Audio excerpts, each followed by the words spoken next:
आशाताई स्वयंपाकघरात काम करण्यात खूप मग्न होत्या आणि बाहेरच्या खोलीमध्ये त्यांच्या फोनची रिंग धाडधाड वाजत होती. परंतु आशाताई कामात इतक्या मग्न होत्या की त्यांचं लक्ष फोनकडे गेलेच नाही. तेवढ्यात बाजूच्या काकी घरात आल्या आणि म्हणाल्या, आशा, तुझा फोन कुठे आहे? किती वेळ झाला, तुझा मुलगा सोहम तुला फोन करत आहे. हे घे, बोल त्याच्याबरोबर. आशाताईंनी फोन घेतला. तिकडून खूप आनंदाच्या भरात सोहमने आईला सांगितलं, आई, मला परदेशात म्हणजेच अमेरिकेमध्ये खूप मोठ्या पगाराची नोकरी लागली आहे. आता तुझ्या कष्टाचे चीज झाले. आता आपले दिवसही बदलणार. थोडा वेळ थांब, मी पेढे घेऊन घरीच येत आहे. ही बातमी ऐकताच आशाताईंच्या आनंदाला पारावारच उरला नाही. त्या आनंदाने सगळीकडे साखर वाटू लागल्या आणि म्हणू लागल्या, माझा मुलगा परदेशात जाणार, परदेशात जाणार. सोहमचे वडील दारू पित असल्यामुळे ते सतत नशेतच असायचे. त्यामुळे त्यांना बायकोचे आणि मुलाचे काहीही घेणे देणे नव्हते. अशा प्रकारे मोठ्या पगाराची नोकरी घेऊन सोहम अमेरिकेला गेलासुद्धा. आता त्याला अमेरिकेला जाऊन 5 वर्ष पूर्ण झाली. बिचारी आई रोज दरवाजाकडे डोळे लावून त्याची वाट पाहत असायची. परंतु मुलगा काही आलाच नाही. परंतु अचानक एक दिवस तब्बल 5 वर्षांनी सोहम अमेरिकेवरून भारतामध्ये आला होता. मागच्या 5 वर्षामध्ये सोहमची कोणाशीही गाठभेट झालेली नव्हती. त्यामुळे 5 वर्षामध्ये त्याचे येणे जाणे देखील झालेले नव्हते. आणि या 5 वर्षामध्ये सोहमचे बाबा देखील सगळ्यांना सोडून देवाघरी गेले होते. तेव्हा देखील खूप अंतर असल्यामुळे ही बातमी सोहमला सांगितलीच नाही. त्याला असं झालं होतं, कधी एकदा मी भारतामध्ये जाईल. सोहमचं विमान भारतामध्ये मुंबई विमानतळावर लँड झालं. कधी एकदा मी गावी जातोय असं त्याला झालं होतं. तेवढ्याच उत्साहाने सोहमने गावाकडची गाडी पकडली आणि निघाला. सोहमच्या आईला देखील माहिती नव्हतं सोहम येणार आहे. सोहमचं गाव एकदम खेडेगाव असल्यामुळे सोहमचे 2 मित्र सोहमला घ्यायला जवळच्या बस स्टॉपवर गेले. खूप दिवसांनी गावाकडे आल्यामुळे सोहमला वेगळाच एक आनंद होता. 2 मित्रांसोबत सोहम आपल्या घरी पोचला. मनामध्ये खूप आनंद झाला होता. आता मला आई आणि बाबा भेटणार. माझी आणि त्यांची तब्बल 4 वर्ष भेट झाली नाही. गाडीचा आवाज आला म्हणून सोहमची आई बाहेर पाहण्यासाठी आली आणि पाहते तर काय, समोर आपला मुलगा सोहम उभा आहे. त्याला पाहून आईचं काळीज भरून आलं आणि धावत पळत जाऊन आपल्या मुलाला मिठी मारली. त्याची पापी घेतली. बाळा, कसा आहेस तू? किती दिवसानंतर भेटला. मला तब्येत किती कमी झाली आहे. जरा खाण्यापिण्याकडे लक्ष दिले नाहीस. असे एक ना अनेक प्रश्न ती सोहमला विचारू लागली. आई, आधी तू शांत हो. या सगळ्या प्रश्नांची उत्तरं द्यायला मी आता इथेच तर आलोय. त्याआधी मला एक सांग, आई, बाबा कुठे आहेत आपले? आई 2 मिनिट शांत उभी राहिली. मित्रांना देखील प्रश्न पडला की सोहमला काय उत्तर द्यावं. त्यावेळी आईने उत्तर दिलं. हाताचा इशारा करत भिंतीवरती लावलेल्या फ्रेमकडे बोट दाखवलं आणि भिंतीवरचा फोटो पाहून सोहमच्या पायाखालची जमीनच सरकली. आई, असं काय झालं की बाबा आपल्याला सोडून गेले आणि तू एका शब्दाने मला सांगितलं देखील नाही. का असं केलं तू? त्यावेळी त्याच्या मित्रांनी उत्तर दिलं, तुझी आई दररोज लोकांच्या बांधावरती कामाला जायची आणि बाबा घरीच असायचे. परंतु बाबा घरी असले तरी ते शांत बसत नव्हते. ते दारू पित होते आणि त्यामुळेच त्यांच्या दोन्ही बाजूच्या किडन्या खराब झाल्या आणि एक दिवस अचानक त्यांचा मृत्यू झाला. परंतु अशा प्रकारे मृत्यू झाला त्यामुळे त्यांची बॉडीसुद्धा एक दिवससुद्धा ठेवू शकत नव्हतो आणि तुला एवढ्या लांबून येण्यासाठी कमीत कमी 1.5 दिवस तरी नक्की लागला असता. तुला आम्ही फोन देखील केला, परंतु तू बोलला येण्यासाठी फ्लाईट बुकिंग करावे लागेल आधी. एवढं लवकर येणे शक्य नाही आहे. त्यामुळे आम्ही विचार केला, याला बोलवण्यापेक्षा जे काही विधी आहे ते आम्हीच करू. तुझ्या सगळ्या मित्रांनी मिळून तुझ्या बाबांचे सगळे विधी पार पाडले. आई बोलते, परंतु तू काळजी करू नको. तुझे बाबा गेल्यानंतर तुझ्या मित्रांनी मला कधी एकटं पडूच दिलं नाही. हे सगळं ऐकून सोहमला खूप दुःख झालं. आई, आता तू काळजी करू नकोस. मी आलोय ना इथे. आता इथून पुढे मी तुझी काळजी घ्यायला तुला कधी एकटे सोडणार नाही. हो बाळा, मला माहिती आहे. आता तू मला कधी एकटीला सोडणार नाही. असं म्हणून दोघांनी एकमेकांना घट्ट मिठी मारली. काही दिवस सुट्टीसाठी सोहम गावीच राहिला. सुट्टी संपल्यानंतर सोहमचा जॉब आता मुंबईमध्ये होता. सोहमने आईला सांगितलं, आई आता सध्या मी एकटाच मुंबईमध्ये जातो, तिकडे राहण्याची सोय करतो आणि त्यानंतर मग तुला घ्यायला येतो. आई देखील त्याला हो म्हणाली. तिचं देखील वय झालं होतं आणि एकांतवास आता तिला सहन होत नव्हता. तिला असं झालं होतं, कधी एकदा माझा मुलगा मला घ्यायला येणार आहे. आणि सोहमने सांगितल्याप्रमाणे सोहम आईला घेण्यासाठी आला. आई आता तू माझ्यासोबत मुंबईला चल, आता एकटी इथे राहून तू काय करणार आहे, त्यापेक्षा माझ्यासोबत चल आणि आपण तिथे दोघेच राहूया, आता गावी यायचं देखील नाही, असं म्हणून सोहमने आईला त्याच्यासोबत नेण्यासाठी तयार केलं. मुंबईला जाण्याआधी सोहम आईला बोलतो, आई आपण मुंबईला जाण्याआधी आपण तिरुपती बालाजीला देवदर्शनासाठी जाऊयात. आणि सोहम आईला तिरुपती बालाजीला देवदर्शनासाठी जाण्यासाठी तयार करतो आणि तो म्हणतो, गाडीने प्रवास करण्यापेक्षा सोहम आईला सांगतो, आपण विमानाने जाऊ, असं सांगून दोघे विमानतळावरती जातात.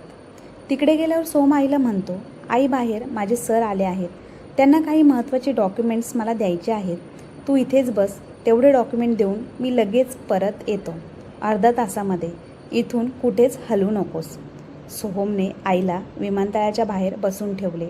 1 तास आई बाहेरच बसली, आपल्या मुलाची वाट पाहत.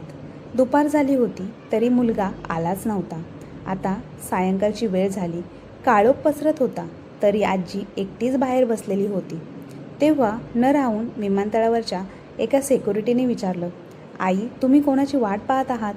सकाळपासून तुम्ही इथे बसलेले आहात? हो, मी सकाळपासून इथेच बसले आहे, मी माझ्या मुलाची वाट पाहत आहे.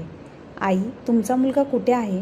माझा मुलगा आतमध्ये गेलेला आहे, त्याने सांगितले, आई तू इथेच बस, मी आलोच, म्हणून मी इथेच बसले आहे, माझ्या मुलाची वाट पाहत.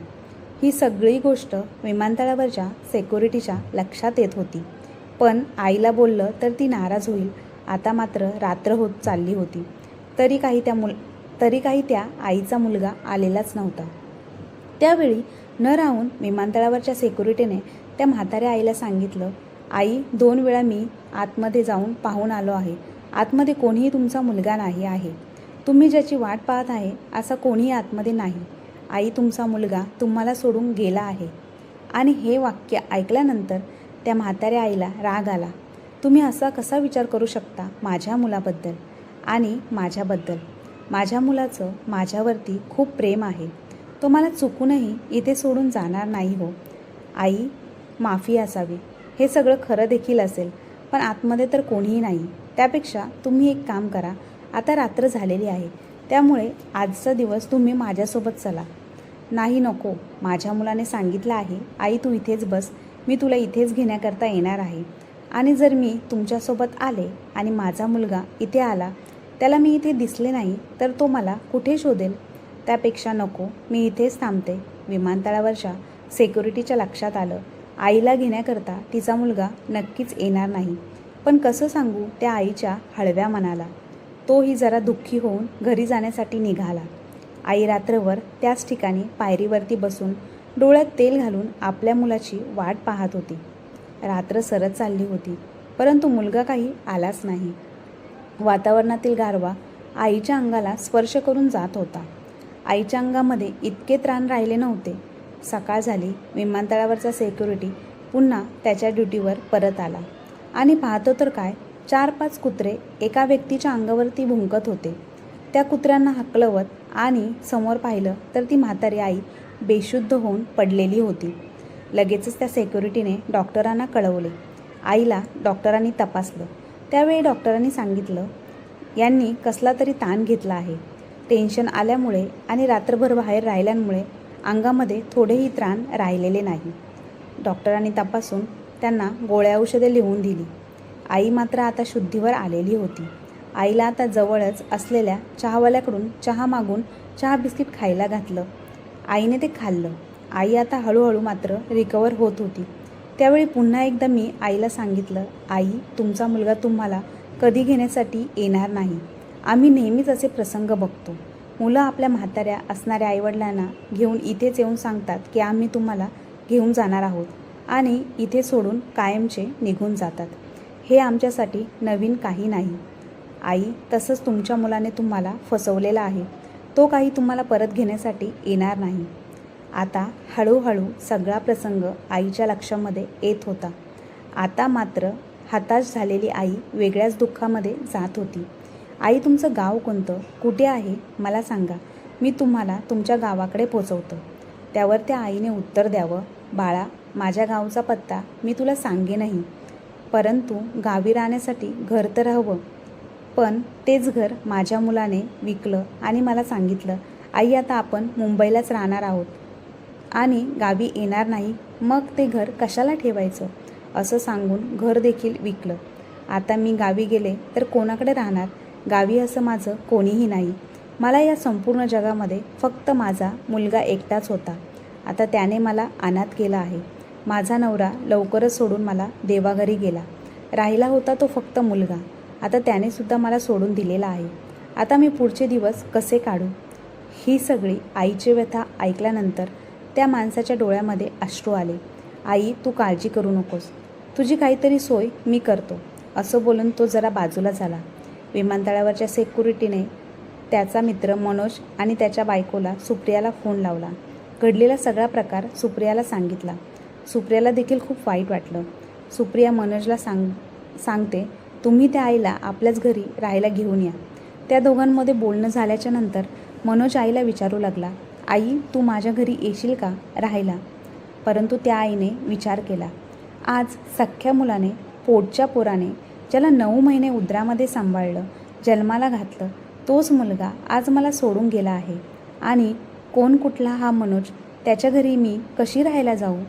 आणि जरी गेली तरी त्याच्या घरी त्याची बायको, मुलं, त्याचा संसार असेल ना. त्यांना आवडणार का मी तिथे गेली तर.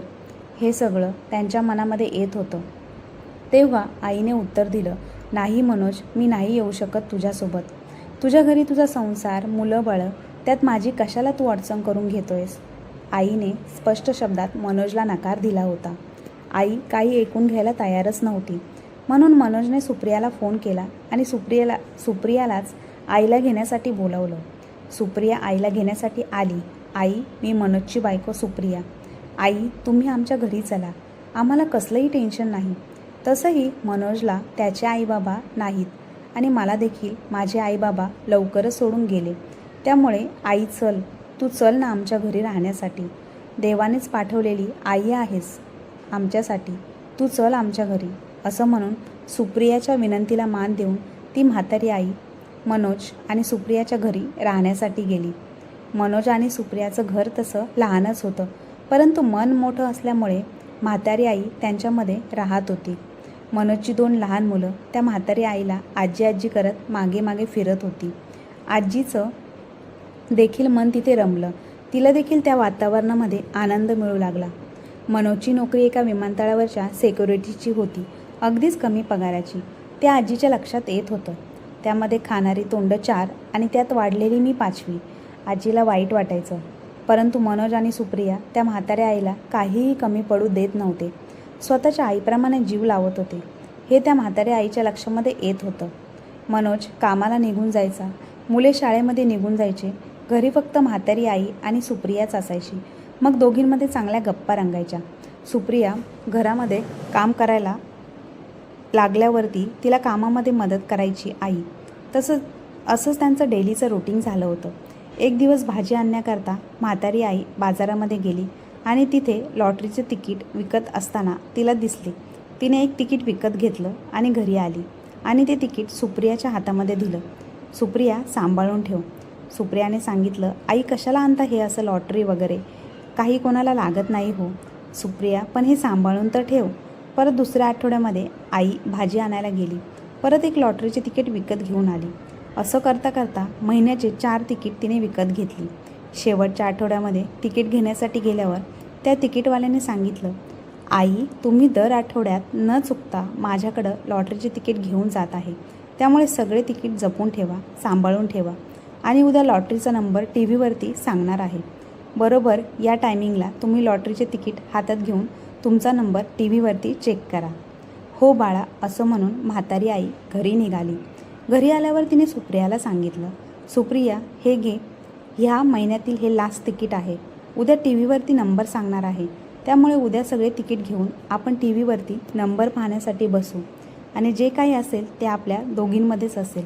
मनोजला यातील काहीही सांगू नकोस हां. लॉटरी लागली तर आपलं नशीब आणि नाही लागली तरी महिन्याचे 50 रुपये व्हायला गेले आणि हरवले म्हणून आपण सोडून देऊ. हो आई, असं म्हणून सुप्रियाने सर्व तिकिटे जपून ठेवली. दुसऱ्या दिवशी सकाळी सकाळी सगळं घरातील कामं पटापटा आवरून आई आणि सुप्रिया टी व्हीसमोर बसल्या. मनोज देखील तोवर कामाला निघून गेला होता आणि मुले देखील शाळेमध्ये निघून गेली होती. आईने सुप्रियाला सांगितलं होतं मनोजला यातील काही कळू देऊ नकोस म्हणून. मनोज निघून गेल्यावर लगेच दोघीजणी तिकीट घेऊन टी व्ही चालू करून टी व्हीसमोर बसल्या. आता लॉटरीचा नंबर सांगायची वेळ झाली. पहिल्या नंबरवाल्याला 10 कोटी, दुसऱ्या नंबरवाल्याला 5 कोटी तर तिसऱ्या नंबरवाल्याला 50 लाख रुपये अशी रक्कम मिळणार होती. टी व्हीवरती नंबर सांगायला सुरुवात झाली. दोघींनी देवाचं नाव घेऊन देवाला प्रार्थना करून नंबर ऐकायला सुरुवात केली. तिसरा नंबर सांगितला. तिसऱ्या नंबरला देखील आईचं नाव नव्हतं. दुसरा नंबर सांगितला, त्यामध्ये देखील त्या म्हाताऱ्या आईचं नाव नव्हतं. आता शेवटचा नंबर म्हणजे पहिला नंबर होता. दोघींनी परत देवाला प्रार्थना केली आणि पहिल्या नंबरची अनाऊन्समेंट झाली, परंतु त्यामध्ये देखील त्या म्हाताऱ्या आईचा नंबर नव्हताच. सुप्रियाला वाईट वाटलं. सुप्रियाने सगळी तिकिटे घेतली आणि फेकून दिली. तितक्यात पुन्हा एक अनाऊन्समेंट झाली. सॉरी, माफी असावी, परंतु पहिल्या नंबरची घोषणा परत करणार आहोत. आमच्याकडे चुकून पहिला नंबर चुकीचं सांगण्यात आला आणि परत पहिल्या नंबरची घोषणा करत असताना पहिल्या नंबरला त्या म्हाताऱ्या आईचे नाव आले. सुप्रिया आणि आईला एवढा आनंद झाला की त्या दोघी नाचायलाच लागल्या. रक्कम छोटी नसून एवढी मोठी आहे. दोघींना खूप आनंद झाला. एवढी रक्कम अख्ख्या आयुष्यामध्ये कधीही पाहायला मिळणार नव्हती. दोघींनी देवाचे आभार मानले. तितक्यातच मनोज घरी आला. काही कागदपत्र त्याला लागणार होती म्हणून ते घेण्यासाठी तो घरी आला होता आणि पाहतो तर काय, सुप्रिया आणि आई दोघी आनंदाने नाचत होत्या. मनोजने विचारलं, काय झाले? कसला एवढा आनंद झालाय? कसला एवढा आनंद साजरा करत आहात तुम्ही दोघी? त्यावेळी सुप्रियाने सांगितले, तुम्हाला आता एवढी छोटी नोकरी करण्याची काही गरज नाही. असं काय झालंय तरी मला देखील सांगा ना. त्यावेळी सुप्रियाने मनोजला सांगितले आहे, आई दरवेळेस मार्केटला भाजी आणण्यासाठी गेल्यावर एक लॉटरीचे तिकीट घेऊन घरी यायच्या आणि शेवटच्या तिकिटामध्ये आपल्या आईचा नंबर लागला आणि तिला 10 कोटी रुपयांची रक्कम जाहीर झाली आहे. आणि ही अनाऊन्समेंट ऐकून मनोजला देखील खूप आनंद झाला. दुसऱ्या दिवशी मनोज, सुप्रिया आणि आई आपली लॉटरीची तिकीट पैसे आणण्यासाठी लॉटरी ऑफिसला गेली. लॉटरीच्या तिकिटाचे बक्षीस देताना त्या आईचं नाव जाहीर केलं आणि सगळ्या चॅनलवरती लॉटरीच्या बक्षिसाच्या बातम्या दाखवण्यात आल्या आणि मोस्टली सगळ्यांनाच माहिती होतं आज लॉटरीच्या बक्षिसाची नावे जाहीर करणार आहे. म्हणून त्या म्हाताऱ्या आईचा मुलगा सोहम हा देखील टी व्हीच्या बातम्यांचा चॅनल लावून बसला होता. बक्षीस वितरणाचा कार्यक्रम सुरू झाला. तिसऱ्या नंबरचं बक्षीस दिलं, दुसऱ्या नंबरचं बक्षीस दिलं. आता पहिल्या नंबरचं बक्षीस वितरणाचा कार्यक्रम होत होता आणि बक्षीस घेण्यासाठी म्हातारी आईसोबत मनोज आणि सुप्रिया देखील गेली होती. आणि सोहमने टी व्हीवरती आपल्या म्हाताऱ्या आईचे नाव आणि आपल्या म्हाताऱ्या आईला ओळखलं. त्याला देखील समजलं आपल्या आईला 10 कोटी रुपयांची लॉटरी लागली आहे. आता मनोज आणि सुप्रिया एवढ्या 10 कोटी रुपयांची रक्कम मिळाल्यानंतर ते साध्या घरात तर नक्कीच राहणार नव्हते. त्यांनी एका हायफाय सोसायटीमध्ये 3 BHK रूम विकत घेतला. त्यांच्या तिथे आता कामाला बाई सिक्युरिटी गार्ड होते. म्हाताऱ्या आईने मनोज, सुप्रियाचं आता नशीबच पालटलं होतं. परंतु ज्यावेळेस सोहमला ही बातमी समजली आपल्या आईला लॉटरी लागली आहे त्यावेळेस त्याने विचार केला आता आपल्या आईचा पत्ता शोधला पाहिजे. परंतु सोहम ज्या ठिकाणी आईला विमानतळावरती सोडून गेला होता त्याच ठिकाणी आईला शोधण्यासाठी गेला. तिथे गेल्यानंतर मनोजच्या घरचा पत्ता तिथे मिळाला. आपली आई ही विमानतळावरच्या एका सिक्युरिटीच्या घरी म्हणजेच मनोजच्या घरी राहत आहे. पत्ता शोधत शोधत सोहम तिथे गेला. परंतु तो तर पत्ता मनोजच्या जुन्या घराचा होता. तिथल्या एका शेजाऱ्याने मनोजच्या नवीन घराचा पत्ता सोहमला दिला. त्या ॲड्रेसवर सोहम गेला. परंतु तिथे गेल्यानंतर सोहमला तिथल्या भाडेकरूंनी अडवलं. तुम्हाला आज जाता येणार नाही. तुम्हाला कोणाला भेटायचे आहे आधी आम्हाला सांगा. त्यावेळी सोहमने सांगितलं इथे आतमध्ये जी म्हातारी राहत आहे ती माझी आई आहे. परंतु तिथल्या लोकांनी सांगितलं इथे राहणाऱ्या आईला एकच मुलगा आहे आणि तो म्हणजे मनोज. मग तुम्ही कोण त्यांचे? सोहमने सांगितलं, ती माझी आई आहे. तिला एकदा सांगा, आई तुझा मुलगा तुला भेटण्याकरता बाहेर आला आहे, ती लगेच येईल. सेक्युरिटीने आतमध्ये गेला आणि सांगितलं, आई बाहेर कोणीतरी सोहम नावाचा मुलगा आला आहे आणि तो सांगतो इथे आतमध्ये माझी आई राहत आहे. आईच्या लक्षामध्ये आलं, ज्या मुलाने मला सोडून दिलेलं होतं तो माझा मुलगा सोहम इथे आलेला आहे. मनोज आणि सुप्रियाच्या देखील लक्षामध्ये सर्व आलं होतं. परंतु आईने उत्तर दिलं, नाही, माझा कोणी मुलगा नाही, फक्त मनोजच माझा मुलगा आहे. जो कोणी बाहेर आलेला आहे त्याला सांगा इथे कोणी तुझी आई राहत नाही. सेक्युरिटीने बाहेर सांगितले, सोहमला सांगितले. त्या आईने उत्तर दिलं आहे, माझा कोणी दुसरा मुलगा नाही, फक्त मनोज माझा मुलगा आहे आणि मला सोहम नावाचा कोणीही मुलगा नाही. हे आईचे उत्तर ऐकल्यानंतर सोहमला जरा राग आला. कदाचित आई माझ्यावरती नाराज असेल म्हणून अशी बोलली असेल. त्याने आत जाण्यासाठी काहीतरी युक्ती केली. सेक्युरिटी जरा बाजूला गेल्यानंतर सोहमने घरामध्ये एंट्री केली आणि समोर खुर्चीवर बसलेली त्याला आई दिसली. पळत जाऊन त्याने आईचे पाय धरले. आई, मला माफ कर, मी चुकलो. मला माफ कर, मी तुला असं सोडून जायला नको होतो. आईची माफी मागत, परंतु आईचं सगळं काही लक्षामध्ये आलं होतं. कोण तुम्ही? नाही ओळखत मी तुला. आता कशासाठी इथे आला आहेस? जा इथून. आई, मी तुला घेण्यासाठी आलो आहे. तुला लॉटरी लागली, मला बातम्यांवरती समजलं. तू कुठे राहते त्या घराचा ॲड्रेस देखील मला समजला. म्हणून आई, मी इथे आलो आहे. चल आई माझ्यासोबत. आईने स्पष्ट सोहमला नकार दिला. आई, तू माझ्यासोबत आली नाहीस तर मी इथे जीव देईन. अरे, तू कोणासाठी जीव देऊ शकत नाही, परंतु तुझ्या स्वार्थासाठी दुसऱ्याचा जीव मात्र नक्कीच घेऊ शकतो, हे चांगलं माहीत आहे मला. सोहमला देखील राग आला. ठीक आहे, तुला नाही यायचं ना माझ्यासोबत, नको येऊ. पण तुला लॉटरी लागली आहे, ते पैसे दे मला. त्यानंतर तुला यायचं तर ये, नाहीतर नको येऊस. हे शब्द सोहमचे ऐकल्यानंतर आई म्हणाली, मला माहितीच होतं तू पैशाच्या लालसेने इथं आल्या आहेस. तुला माझी काळजी नाही म्हणून तू इथे आलेला नाही. आता तू माझ्यासाठी आलाच नाही आणि जर तू माझ्यासाठी आला असता तर केवळ तू मला सोडून निघून गेला नसता. निघ इथून, तुला यातील 1 रुपया हे देखील मिळणार नाही. मनोजने देखील सांगितलं, निघ तू आता इथून. इतक्यातच सोहमने खिशातून चाकू काढून मनोजच्या गळ्याला लावला आणि मनोज व म्हाताऱ्या आईला सांगितलं, तुला यायचं नसेल तर येऊ नकोस, पण माझ्यासोबत. पण मला पैसे दे. आणि सोहमचा अवतार बघून आईला देखील धक्का बसला. आईने सांगितलं, पैसे देते, पण माझ्या मुलाला मनोजला काही करू नको. सोहम म्हणतो, आता तुझा या मुलावर लय जीव आहे ना सख्ख्या मुलापेक्षा. तुला हा परका कोण कुठला मुलगा जास्त जवळचा वाटतोय. आता याला संपवतो मी. देते की नाही पैसे? आईने सांगितलं, हो, मी सगळे पैसे तुला देते, पण मनोजला काही करू नकोस. परंतु वरून सुप्रिया हे सगळं कॅमेऱ्यामध्ये रेकॉर्ड करत होती आणि सुप्रियाने लगेच पोलिसांना फोन करून रेकॉर्डिंग पाठवून दिलं. सोहमला माहिती नव्हतं आई आणि मनोज व्यतिरिक्त घरामध्ये कोणी आहे. आईने सुप्रियाला आवाज दिला, सुप्रिया, घरामध्ये असलेले सगळे पैसे घेऊन ये आणि या मुलाला देऊन टाक. सुप्रिया पैसे आणण्यासाठी गेली आणि घरामध्ये असलेले सगळे पैसे सोहमला देऊन टाकले. आईने सांगितलं, तू मला इथे घेण्यासाठी आलाच नव्हता, तू तर इथे पैशांसाठी आला होता. तू त्यावेळी मला विमानतळावरती मारायला सोडून निघून गेला होता. आता तू हे पैसे घेऊन कायमचं निघून जा, नाहीतर मी तुला मारल्याशिवाय सोडणार नाही. आईचा राग अनावर होत होता. तेवढ्यातच सुप्रियाने पोलिसांना कळवल्यामुळे तोवर पोलिसांची एंट्री तिथे झाली होती आणि घडलेला सगळा प्रकार त्यांनी व्हिडिओमध्ये पाहिला होता. पोलीस आल्याच्यानंतर सोहमला पकडल्यावर त्या आईने सांगितले, या नालायक मुलाला घेऊन जा आणि जन्मठेपेची शिक्षा द्या. ज्या मुलाने फक्त पैशामध्येच माझी किंमत केली त्याचं तोंड देखील मला बघायचं नाही आहे. शेवटी पोलीस सोहमला घेऊन जातात. म्हातारी आई आता मुलगा मनोज आणि सुप्रिया यांच्यासोबत आनंदाने राहू लागते. कदाचित हे मनोज आणि सुप्रियाच्या कर्माचे फळच असेल, कारण मनोज आणि सुप्रियाने एका वृद्ध महिलेला, असह्य व्यक्तीला मदत केली, आसरा दिला होता आणि या सगळ्यांचा मोबदला म्हणून देवाने त्यांना एवढं मोठं फळ दिलं. आणि मित्रांनो, असं काही नाही, आपल्या रक्ताचे नाते आपल्याला नेहमीच कामाला येईल.